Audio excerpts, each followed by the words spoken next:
கர்த்தாவே, நன்றியோடுமே துதிக்கிறப்பா, நன்றியோடு துதிக்கிறப்பா, நன்றியோடுமே துதிக்கிறப்பா, நன்றியோடுமே துதிக்கிறோம், நன்றியோடுமே துதிக்கிறோம். நிஜமான நேமே நன்றியோடு துதிக்கிறோம். சர்வ வல்லவரே நன்றியோடு துதிக்கிறோம். எங்களை அதிகமாக நேசிக்கிற எங்கள் நல்ல கர்த்தாவே, இந்த அருமையான நல்ல அதிகால நேரத்துக்காக நன்றியோடுமே துதிக்கிறப்பா, மே ஸ்தோத்திரிக்கிறோம். ஒரு விஷயம் கூடி எம்ஏஜி ஹாஸ்பிட்டல் வாய்ஸ் மூலமாக இந்த மக்களோடு சேர்ந்து அற்ப நேரப்பா நம்முடைய பாதத்தில் இருக்கவும், வசனத்தை தியானிக்கவும், செபிக்கவும் கற்றுக் கொடுத்த நல்ல கிருபைகளுக்காக ஸ்தோத்திரம். தமிழகத்திலும் இந்தியாவிலும் இன்றைக்கு வெளியிலுமாய் இருந்து என்னோடு கூட ஜெபத்திலே பங்கு பெறுகிற ஒவ்வொருவரையும் என்னோட அன்பின் பாதத்தில் நான் கொண்டு வைக்கிறேன்ப்பா. எல்லாரையும் கர்த்தர் மறைத்து பாதுகாக்கணும். ஆபத்து அனர்த்தங்கள் எதுவுமே வரக்கூடாது. எந்த கெடுதி துன்பங்கள் வரக்கூடாது. எந்த துயரங்கள் வரக்கூடாது. ஒருவரும் கஷ்டப்பட, வேதனைப்பட, துன்பப்பட, துயரப்பட அனுமதிக்க கூடாதுப்பா. எல்லாரோட கஷ்டங்களும் கண்ணீர் எல்லாம் நீங்க பாக்குறீங்க. உமக்கு தெரியாத எங்களோட வாழ்க்கையில் ஒன்றும் இல்லை ஏசப்பா. தெய்வ சமாதானத்தையும் தெய்வ சந்தோஷத்தையும் கொடுத்து தெய்வ கிருபையில் ஒவ்வொருவரும் பலப்பட்டு காண கர்த்தர் உதவி செய்வீராக. தடைகள் எல்லாம் மாறட்டும். ஒவ்வொருவரையும் திருப்பாதத்தில் கொண்டு வைத்து அனுகிரகித்து நான் ஜெபிக்கிறேனப்பா. இந்த ஜெபத்தில் இருக்கிற அத்தனை மக்களும் சந்தோஷம், சமாதானம், ஆரோக்கியம், சரீர சுகம், தீர்க்காயுஸ், ஐஸ்வர்யம், கனம் எல்லாம் அனுபவிக்க உதவி செய்யுங்கப்பா. அவங்களுடைய எல்லா பிரச்சனைக்கும் பரிகாரம் கொடுங்க. சகல பிரச்சனைக்கும் பரிகாரம் கொடுங்கப்பா. உம்மிடத்திலே பரிகாரம் இல்லாத விஷயமே இல்லை கர்த்தாவே. எல்லாவற்றுக்கும் பரிகாரம் நீர் எங்களோட பரிகாரியாக இதயமாரிக்கால ஸ்தோத்திரம் நம்பி கருத்தில் கொடுக்கிறோம். அடியானை பலப்படுத்துங்கப்பா, கிருபையா நிரப்புங்கப்பா. இதுவரைக்கும் தாங்கினதுக்காய் ஸ்தோத்திரம். இன்னும் கிருபதாரம் கடந்த ராத்திரி முழுவதும் எங்களை அற்புதமாய் பாதுகாத்தீங்க. ஒரு புதிய நாளை காண எங்களுக்கு கிருபை தந்ததுக்காக ஸ்தோத்திரம். அன்றுவரே இந்த மாதத்தினுடைய கடைசி இந்த 30ஆம் தேதி வரையிலும் உங்களுடைய கிருபையுள்ள கரம் எங்களை தாங்கினீரே, நடத்தினீரே. கோடி கோடி நன்றியப்பா. தொடர்ந்து நடத்துங்க, பெரியாற்ற செய்யுங்க. இயேசு கிறிஸ்துவின் நாமத்தில் பிதாவே, ஆமேன், ஆமேன், ஆமேன். ஆண்டவருடைய பரிசுத்தமுடைய நாமம் மகிமைப்படுவதாக. இன்றைக்கு என்னோட ஜெபத்திற்கு அனைவரையும் கிறிஸ்துவின் நாமத்தை நான் வாழ்த்துகிறேன், வரவேற்கிறேன். கர்த்தர் உங்கள் அனைவரையும் நிச்சயமா ஆசீர்வதிப்பார். நீங்க இதை குறித்து கலங்க வேண்டாம், சோர்ந்து போக வேண்டாம். விசுவாசத்தில் உறுதியாக நிற்போம். ஏசப்பா கை கொடுப்பார். இன்னைக்கு நம்முடைய ஜெபம் ஆரம்பித்து 1216ஆம் நாளுக்குள்ள நம்ம பிரவேசிக்க கர்த்தர் கிருபை செய்திருக்கிறார். இதுவரையிலும் கர்த்தர் நம்மளை நடத்தினார். இனிமேலும் தெய்வம் நம்மை நடத்துவார். ஒரு 2 வாக்கியங்கள் வாசித்து நமக்கு ஜெபிக்கலாம். 33ஆம் சங்கீதம் 18, 19 வசனத்தை இப்ப நம்ம பார்க்க போறோம். சங்கீதக்காரன் 33ஆம் சங்கீதம் 18, 19 வசனம். தமக்கு பயந்து தமது கிருபைக்கு காத்திருக்கிறவர்களின் ஆத்துமாக்களை மரணத்துக்கு விலக்கி விடுவிக்கவும், பஞ்சத்தில் அவர்களை உயிரோடு காக்கவும் கர்த்தருடைய கண்கள் அவர்கள் மேல் நோக்கமாயிருக்கிறது. நம்ம ஆராதிக்கிற தெய்வம், அல்லங்க நீங்கள் விசுவாசிக்கிற தெய்வம், இல்லைங்க நீங்க கூப்பிடுகிற தெய்வம் ஒரு சாதாரண தெய்வமாக நீங்க கணக்கு போடக்கூடாது. நம்முடைய தெய்வம் உத்தரவாதித்தம் உள்ள தெய்வம். தன்னை நம்பி வந்த பிள்ளைகளை ஒருபோதும் திக்கற்ற மக்களாக, அநாதைகளாக, ஏழைகளாக விடவே மாட்டாங்க. அவருடைய பாதத்தில் வந்து ஒருவனையும் வெறுமையாக விடமாட்டேன்னு சொல்லியிருக்கிற ஆண்டவர். நீங்க வேதத்தை படிச்சா அவங்களுக்கு தெரியும். எப்பேற்பட்டவங்களெல்லாம் அவங்களோட பாதத்தை கல்லறிஞ்சு கொல்லது கொண்டு வந்தான், அவளுக்கு வாழ்க்கை கொடுத்தார்.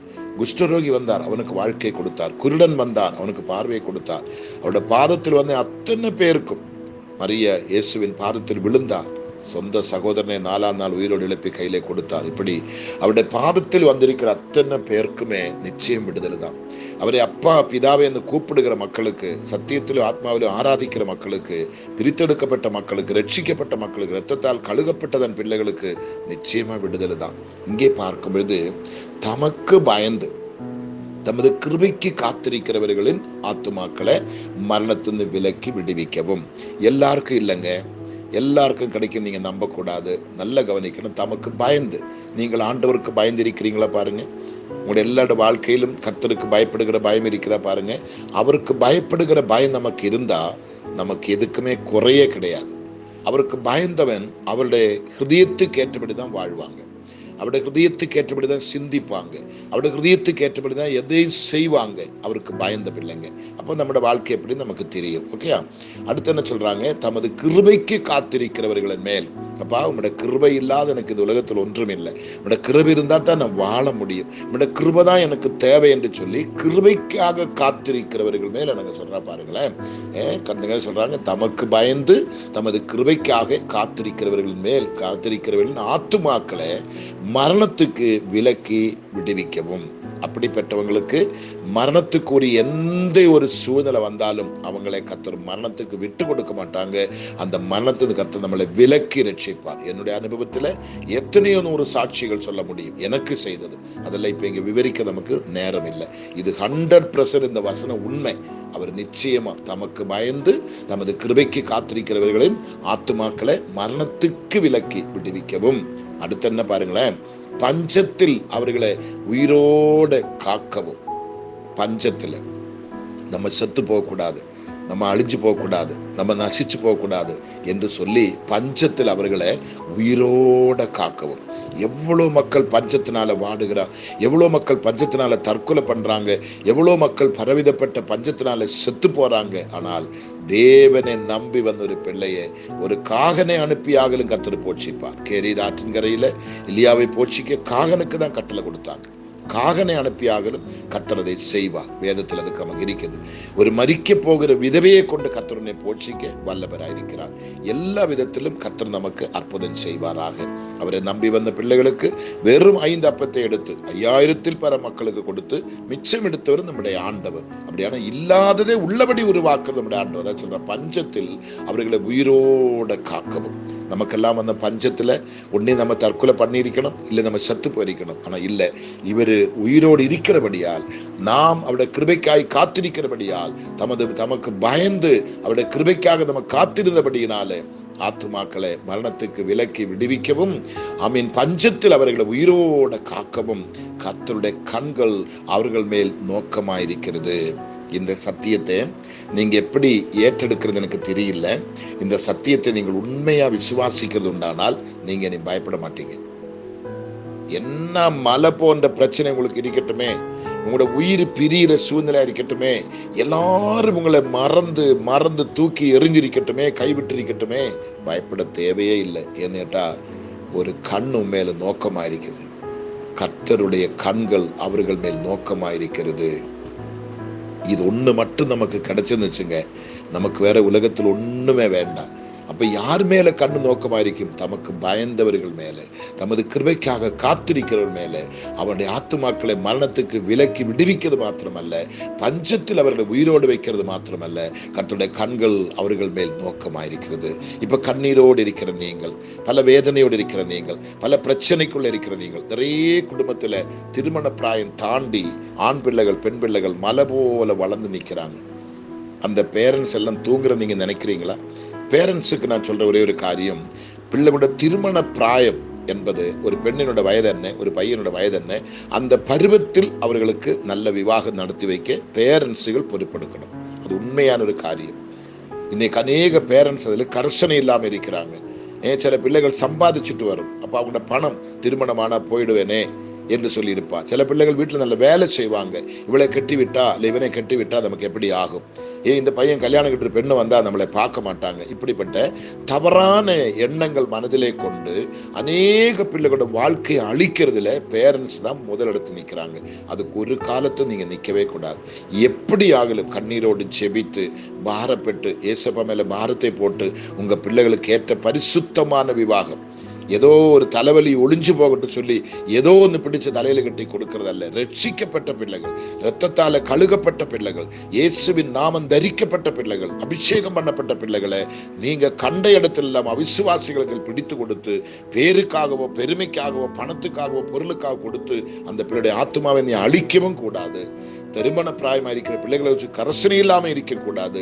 அவங்களுக்கு ஏற்ற வாழ்க்கையை நீங்க அமைத்து கொடுத்து அந்த பிள்ளைகளை சந்தோஷமாய் வாழ வைக்க முயற்சி எடுக்கணும். ஓகே, இங்கே பார்க்கும்போது ஆண்டவர் செய்யற பாருங்க. எத்தனையோ குடும்பத்தில் நீங்க கண்ணீரோடு இருக்கிறீங்க, பலவிதப்பட்ட போராட்டத்தில் இருக்கிறீங்க. கடன், சாபங்கள், வறுமைகள், பட்டினிகள், வியாதிகள், தீராத கொள்ள நோய்களினால கிடைச்ச கையிருந்த காசுகள் எல்லாம் வித்து அழித்து கடன்காரராக நீங்க தவிக்கிறீங்க.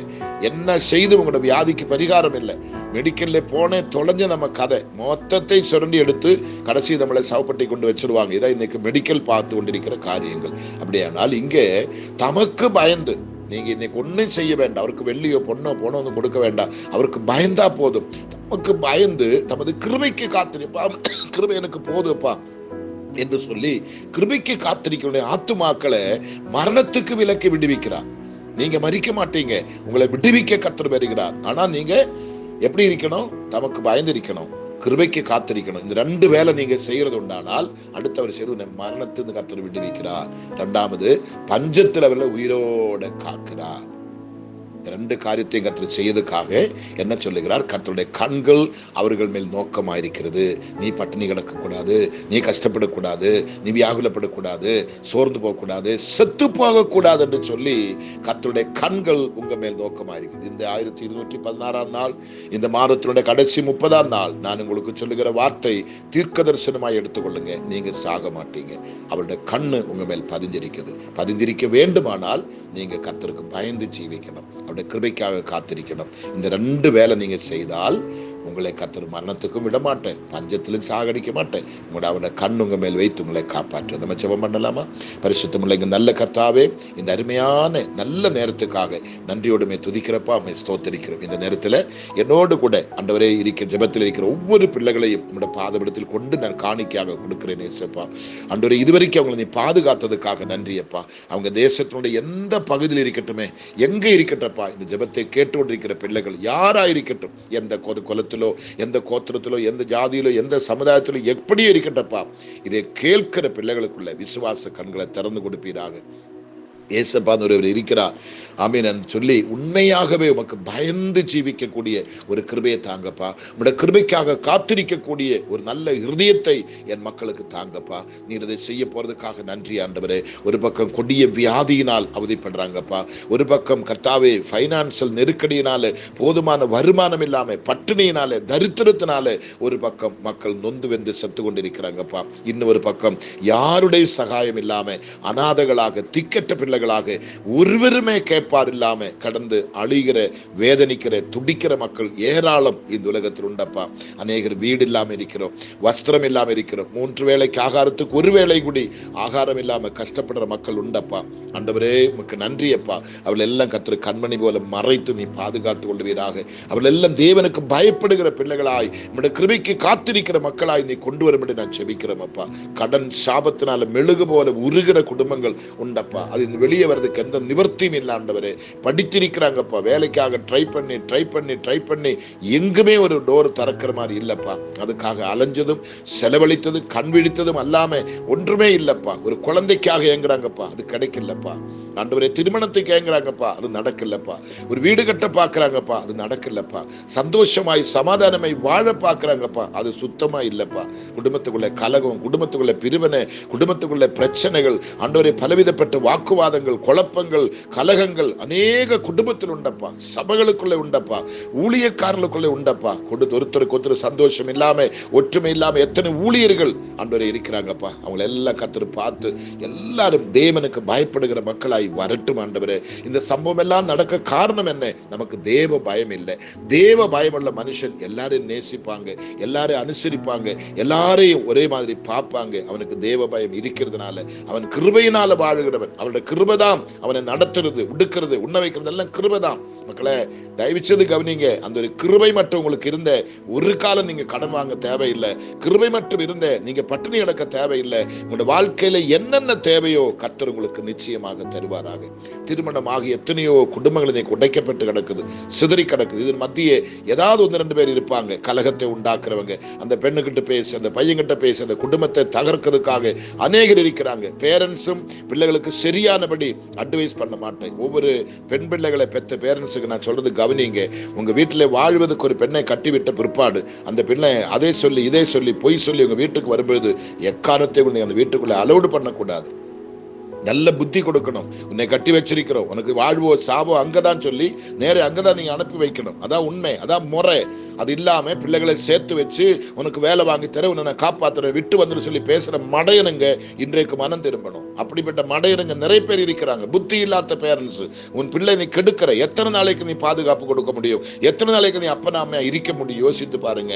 அப்படிப்பட்ட புத்திஹீனத்தை செய்து எத்தனை குடும்பத்தை அழிக்கிறீர்கள்? அப்படிப்பட்ட கொடும்பாவம் செய்கிறவர்கள் இன்றைக்கு மனம் திரும்பட்டும் திரும்பட்டுமே, இயேசுவின் நாமத்தில் மனம் திரும்பட்டுமே. கர்த்தருக்கு ஸ்தோத்திரம் ஆண்டவரே.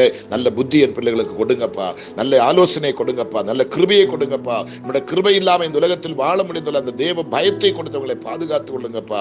அப்படிப்பட்ட தயவுள்ள காரியத்தை கொண்டு வாங்கப்பா. படிக்கிற பிள்ளைகளுக்கு நல்ல புத்தி, நல்ல கீழ்ப்படுத்தி கொடுங்கப்பா. ஆண்டவரே, எல்லா பிள்ளைகளும் கெட்டு போறாங்கப்பா. ஆண்டவரே, ஒவ்வொரு நியூஸுகள் பார்க்கும்போது எத்தனையோ பிள்ளைங்க இன்னைக்கு கஞ்சாவுக்கும் சாராயத்துக்கும் பெண் பிள்ளைகளுக்கும் அடிமைகளாய் கிடக்குறாங்கப்பா. எத்தனை ஆமீன் பெண் பிள்ளைகள் குடிக்கிறாங்கப்பா, போதைக்கு அடிமைகளாய் கிடக்குறாங்கப்பா. பேரண்ட்ஸை அறியாம, பேரண்ட்ஸ் கண்ணிலே மிளகாத்தூளை போட்டு மண்ணை அள்ளி போட்டு எவ்வளவு பெண்பிள்ளை பிள்ளைகள், ஆம்பளை பிள்ளைகள் ஆண்டவருக்கு பிரியமில்லாததை செய்து கெட்டு குட்டுச்சோராய் கொண்டிருக்கிறேப்பா.